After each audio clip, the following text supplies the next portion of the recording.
speaker is Dr. Matthew Maloney from NIST in the state, and he's going to talk about high energy X-ray diffraction study at particular.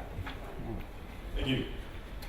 So in addition to the collaborators at NIST, I just want to point out we have some modeling work that's done at the University of Alabama, and the experiments that I'm going to talk about were performed at Argonne National Laboratory in Chicago, Illinois.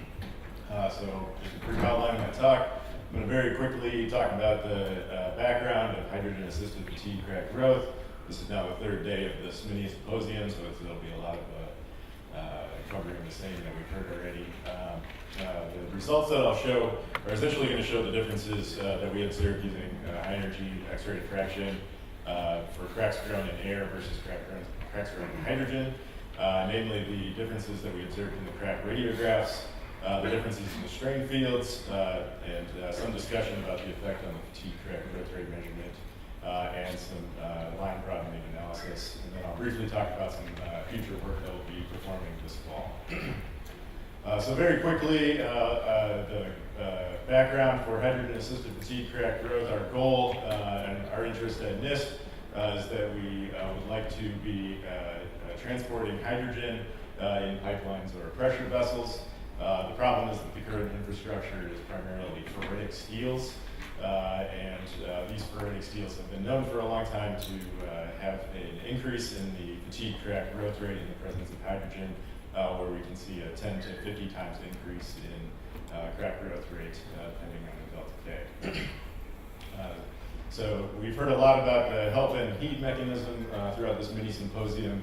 In the context of my talk today, I just want to mention that the help mechanism is primarily a discussion about how hydrogen affects dislocation of motion, while the heat mechanism, both transgranular and intergranular, discuss how hydrogen affects metallic bonding. And the point that I want to make with this slide is that each of these mechanisms can be studied with high energy X-ray diffraction. Namely, the help mechanism, we can look at line broadening, which gives us information about the dislocation. And in the case of transgranular heat mechanism, we can look at differences in the strain field, which will tell us about this metallic bonding. Now, these sorts of experiments for ferritic steels is challenging experimentally, in particular due to the fast diffusion of hydrogen from these materials. So if you charge your specimen with gaseous hydrogen and then you take it out of that environment, it only takes about 15 minutes for the majority of that hydrogen to leave. So we have about 15 minutes to learn anything about how hydrogen is affecting our fatigue crack growth, because by the time that 15 minutes is up and the hydrogen leaves our sample, the specimen will now exhibit in-air fatigue crack growth rates. So the point is that any informative experiments that we can do must be done in situ. So what we've done is to develop a chamber that we can do both in situ neutron and synchrotron scattering measurements. And so what we can do is load this with gas, and we can have simultaneously mechanical and gas loading during our scattering experiments under the exact conditions that we perform our ASTM E647 fatigue measurements. We've designed this so that it fits on the majority of beam lines that you can find, both neutron and synchrotron sources. And the big thing is that we have a very thin wall thickness that is made of aluminum, which is nearly entirely transparent to neutrons, and I'll say sufficiently transparent to high energy X-rays of 80 kilo electron volts energy. So the specimen that we studied is in the CT specimen geometry, compact tension. So this is what it looked like on the beam at Argonne National Laboratory. So just a few things about this beam setup is that there's a monochromator which sets the X-ray energy, as well as a beam slit, which we have set to 20 micron by 20 micron, which sets our spatial resolution of this experiment. We scatter off of the sample, which is in the chamber, and when we have a two-dimensional detector downstream of the X-rays, then we can pick up these Debye-Scherrer rings on the detector.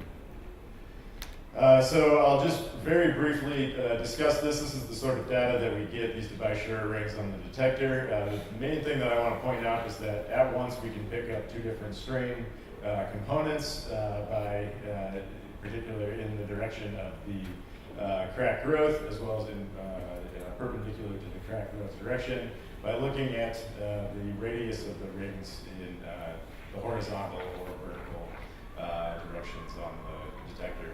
In addition to that, because we have a large two-dimensional detector, we can look at multiple rings of diffraction, which can allow us to analyze the line broadening for each of those rings and give us information about the dislocation density. Just to point out, even in the presence of this chamber, we still have a high signal to background ratio, providing very clean measurements of the strain. So, some details about the experiment. We looked at a 4130 pressure vessel steel in compact tension geometry. The thing I'll point out here is that we had a very thin specimen of only 3 millimeters. And what we did was we fatigued the specimen on the beam line. In air, we did it at 10 hertz, and in hydrogen at 1 hertz, using a R ratio of 0.5 and a Pmax of 1.7 kilonewtons.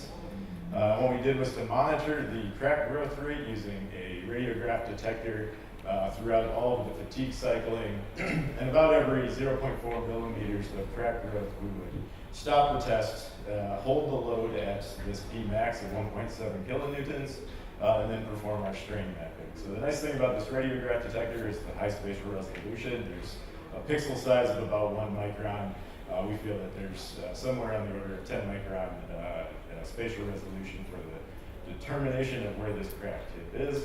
And I will point out that if we looked at the fatigue crack growth rate on the beam line compared to off of the beam line, we did very well in reproducing those results. So these points represent where I stopped the test and then performed the strain mapping. So if we look at the crack tip radiographs, I apologize, they're now larger. There's a few differences that we see in the presence of hydrogen versus in air. The main one is that at the shorter crack length, so the low delta K fatigue cycling, we see a very sharp crack compared to already some what we call fanning of this crack. In the radiograph, already in air very low. That fanning seems to be present in all of the crack lengths in air, and only occurring for very large crack lengths in hydrogen, or very large delta K. So this sort of fanning could be due to plastic strains if we're looking at a radiograph, but when we look at the optical images of the fracture surface, we believe that we confirmed that this is actually due to differences in the crack shape in hydrogen compared to air, where the crack is largely flat, or the fracture surface is largely flat, whereas in air we saw lots of curvature in the fracture surface. This indicates differences in the stress state, where there's a more plane strain stress rate in the presence of hydrogen compared to in air. So looking at the strain ahead of the crack tip, so I have 4 plots here. They're each at a different K value, since I was holding the specimen at this P max of 1.7 kilonewtons. Each of these is for a different crack length for air and hydrogen. And I'm plotting the strain component perpendicular to the crack growth as a function of distance from this crack tip. So these are all distance from crack tip, but each of these corresponds to a longer crack. So you can see there are some similarities between the strain ahead of the crack tip. They all seem to go somewhat like the one over the square root of R that we kind of expect. But at low K, the strain right ahead of the crack tip is very similar in air and hydrogen. There is an increase in the strain right ahead of the crack tip in hydrogen as we move up in K. And by the time we get to a K of 34 MPa per meters, then there's a difference of about 500 microstrain directly ahead of the crack tip. So we can compare our in-air results with an abacus finite element model. This was done by our collaborators at Alabama, which has been calibrated to this 4130 steel tensile and fatigue data. We looked at two different models, one with a perfectly sharp crack tip and one with a blunt crack tip. And we can see that nearest to the crack tip, that's less than about 0.5. So I'll start out by saying that our data fits very well with the, generally with both models. There's not too many differences, especially in the far field. If we zoom in and we look just at 0 to 2 millimeters, we see that the nearest to the crack tip, the strain fits the sharp crack tip model a little bit better than the blunt crack tip model, but between about 0.5 and 2 millimeters, the measured strain fits this blunt crack tip model. Both of those models seem to converge at distances above 2 millimeters. So this may indicate that there's some sort of voids being created by ahead of the crack tip, which may blunt or shield the far field strain from what we see at the nearest to the crack. We can quantify these changes in the strain ahead of the crack tip a little bit by looking at an effective crack tip stress intensity factor. So we probably all know in linear elastic fraction mechanics, if you look at the crack opening stress, it's related to the stress intensity factor by this. We also know that this is valid only within the K dominant region. And in LEFM, you can show that in the K dominant region, that the crack tip opening stress, or the stress perpendicular to the crack growth direction, should be equal to the stress in the direction of the crack growth. So what we did was we plotted the crack opening stress as a function of 1 over the square root of r. And if we can find the region for which this condition applies, then we can fit a slope to that line, and that should give us an effective crack tip stress intensity factor for air and hydrogen. So this red line indicates where this condition applied in this particular data set. And on the right, I have for both air and hydrogen this K effective. So one thing I'll point out, we have I also plotted the K from ASTM E647, and there's a significant difference between what we measured in air and what was given by KASTM E647. We attribute this to differences in the stress state, since we had only a very thin specimen, a 3 millimeter specimen, compared to what's called out for in this determination of K, a very thick specimen.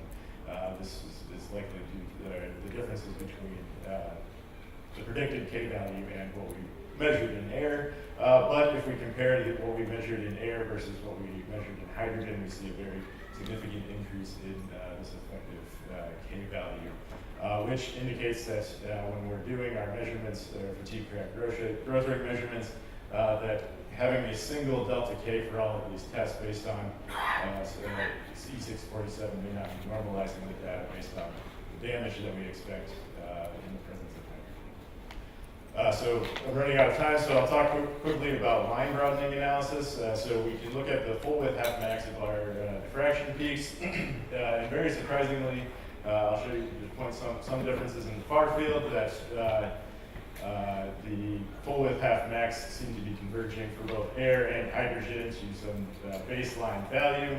Nearest to the crack tip, the full width half max in air increases, and particularly for higher Ks, this full width half max decreases, which is in contrast to what's happening with air. This broadening of the diffraction line closest to crack tips has been studied in the literature, and this decrease in the full width half max has been observed and has been attributed to fatigue softening ahead of the crack tip.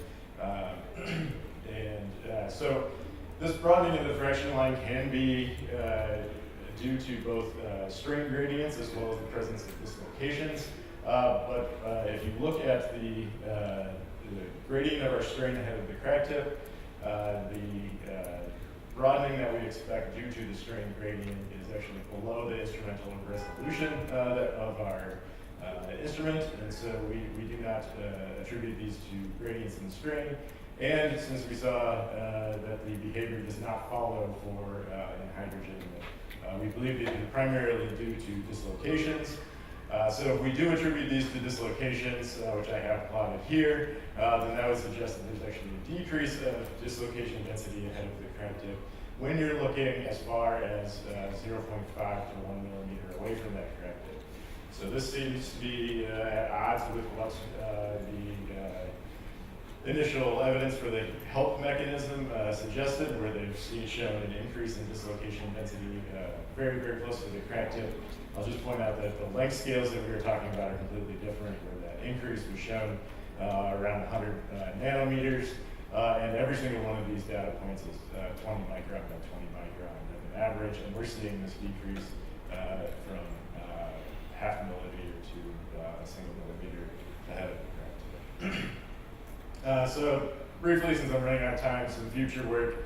If we can replace this detector with a what they call a hydro detector that allows us to have transmission of X-rays as well as these detecting these X-rays Debray Schur rings, and then put a small angle X-ray scattering detector behind it. This is what we'll be doing in the fall. We can measure pore size and pore density from our SACS measurements. So again, we'll be doing that in the fall to investigate the vacancy stabilization mechanism. So I want to acknowledge these fine folks, but since I am out of time, I'll leave my conclusions up and take any questions if you have them. Just one quick question.